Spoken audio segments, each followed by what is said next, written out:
I am the Tofu Golem. Please enjoy the video. You begin with the document and masters. Open a new file using the exact page size and bleed required for press. Once done, create master pages with your column grid and baseline grid so text aligns consistently.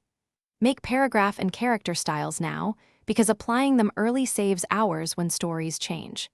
Then place placeholder frames on the master for headlines, decks, and image boxes. Make sure to set slug info for edition notes and to name masters clearly for the section layout. You now move into building pages and placing content. Use place, Control, or CMD+D to bring in text and images. Once text is placed, thread frames to maintain flow and use autoflow when importing long articles. Apply paragraph styles, nested styles, and grep styles to automate typography. Make sure keep options prevent widows and orphans. For images, link rather than embed, set proper fitting, and apply object styles for consistent borders and captions. After that, check alignment to the baseline grid and adjust tracking where needed.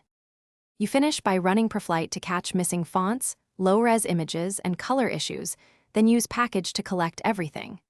Once cleared, export a press-ready PDF using PDF/X1A with CMYK conversion and embedded fonts. Make sure pages are in correct order for imposition, or send to your imposition workflow. If something goes wrong, like missing links, stop, relink files from the package folder, then rerun Preflight. This fixes most print failures and prevents last-minute delays at the press. Thanks for watching. Consider subscribing if we helped you today.